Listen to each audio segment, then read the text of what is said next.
Assalamualaikum warahmatullahi wabarakatuh. Perkenalkan, nama saya Firna Anindya Ramadhani dengan NIM 24553800 PPT 01394.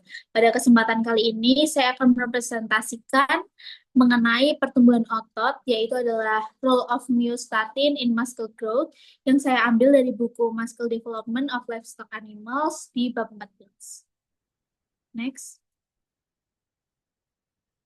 Myostatin sendiri merupakan bentuk keluarga dari TGF beta superfamily yang berfungsi sebagai negatif regulator, yaitu sebuah fungsi untuk menghambat pertumbuhan otot.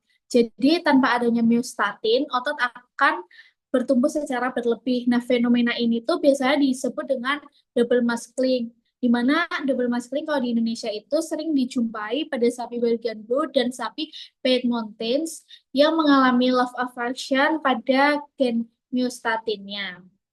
Next.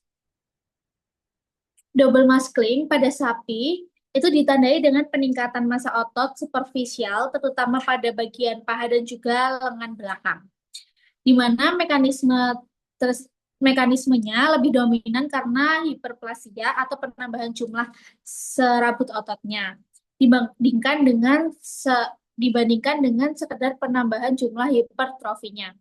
Anak sapi double musclet sudah lahir dengan lebih banyak serabut otot dan bobot lahir lebih tinggi.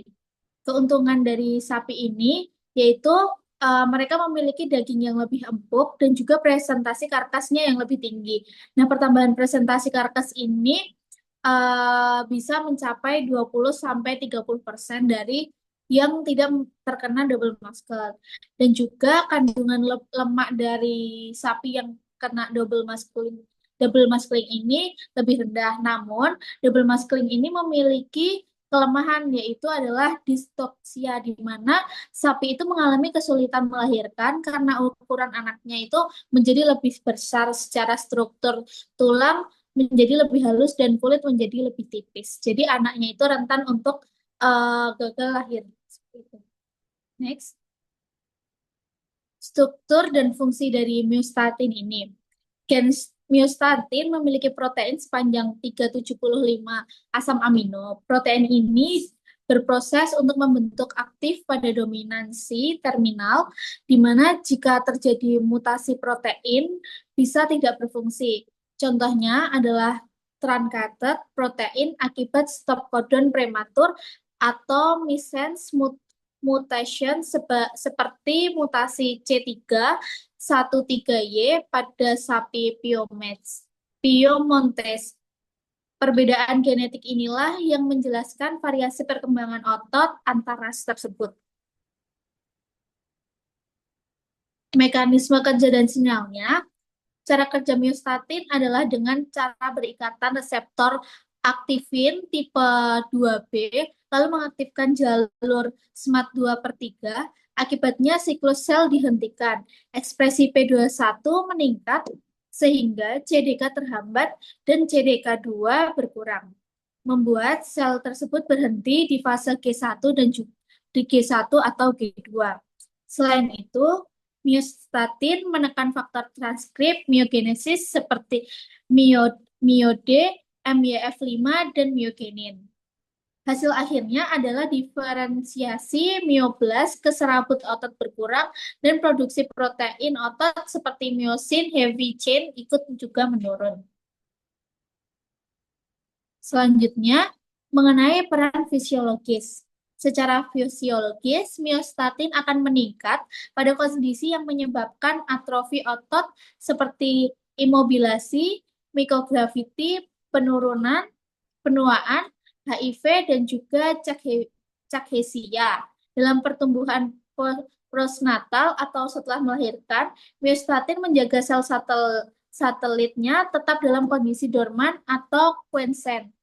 Saat otot cedera, myostatin menunda aktivasi sel satelit sehingga proses regenerasi akan menjadi lebih lambat. Ekspresinya juga terbukti untuk meningkatkan pada penyakit distofi otot dan infark miokard, sehingga berperan pada patologi otot. Pengaplikasian dan juga perspektifnya. Dengan fungsi tersebut sebagai penghambat, myostatin menjadi target untuk dikembangkannya inhibitor. Contohnya antibodi, antimyostatin, volistin, atau propeptide yang dapat meningkatkan massa otot.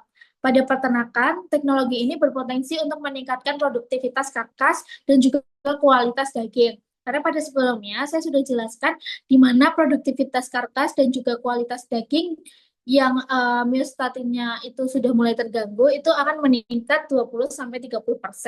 Dalam bidang medis, aplikasi menjanjikan untuk terapi penyakit degeneratif otot, sehingga sarkopenia akibat penuaan, caseya pada pasien kanker, dan muskular distrofi.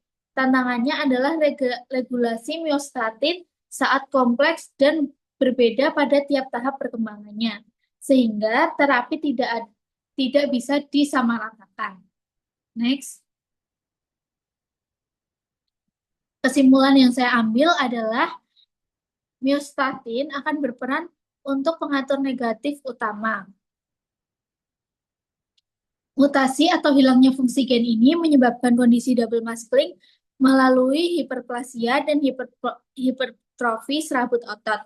Mekanismenya adalah melalui ikatan dengan reseptor ACTR2B dan juga aktivasi SMAD 2/3 yang menghambat proliferasi dan diferensiasi sel otot.